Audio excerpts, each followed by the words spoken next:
6 միլիարդ չի հատկացվել։ 6 միլիոն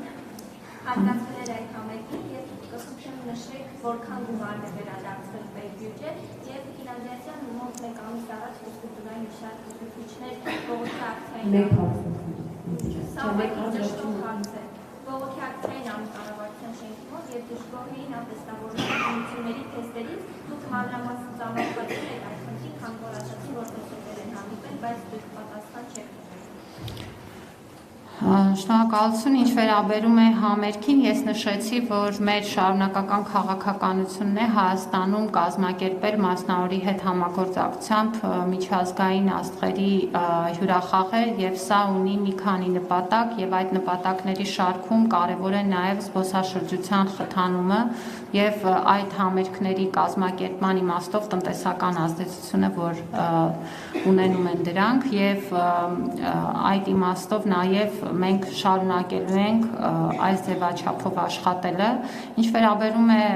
ձեր նշած համերգին, ապա ֆինանսական հաշվետվությունը ուսումնասիրության փուլում է, առաջիկայում պարզ կլինին դրա արդյունքները, որից հետո էլ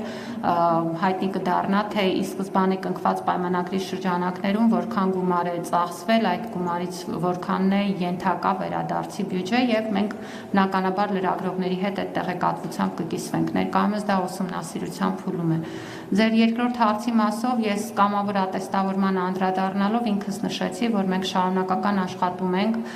ուսուցիչների հետ, որպեսզի ամեն տարի բարելավենք կամավոր ատեստավորման գործընթացը։ Ֆիզկուլտուրայի ուսուցիչների ներկայացուցիչներին ես ընդունել եմ, նրանց հարցերի մի մասը վերաբերում էր բուն ատեստավորման գործընթացին, մյուս մասը վերաբերում էր առավել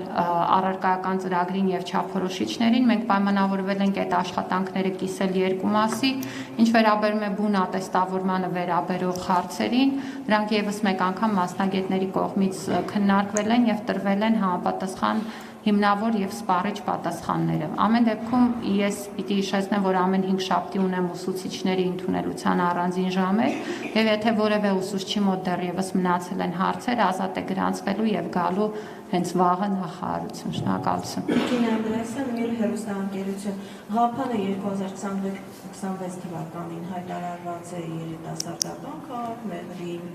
մշակութային քաղաք, ինչ հետաքրքիր միջոցառումներ են։ Մենք տարեկան միջոցառումների մեծ ցանկ ունենք, այո, Կապանը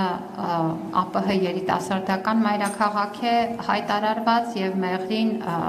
ԱՊՀ մշակութային մայրաքաղաք եւ բնականաբար ամբողջ տարին մեզ սպասվելու են տարբեր իրադարձություններ, մենք արդեն միջոցառումների տարեկան պլանը քննարկել ենք, ուղարկել ենք նաեւ ԱՊՀ մեր գործընկերների վերջնական հաստատմանը եւ առաջիկայում նաեւ կհանրայնացնենք ու կհրապարակենք։ Այս պահին մի բան կարող եմ ասել, բոլորին խորհուրդ եմ տալիս տարվա ընթացքում ուշադիր լինել եւ այցելել թե Կապան, թե Մեղրի, որտեղ բազում հետաքրքիր կարևոր միջոցառումներ են սպասվելու եւ շատ լավ կլինի դրանք բաց չթողնել։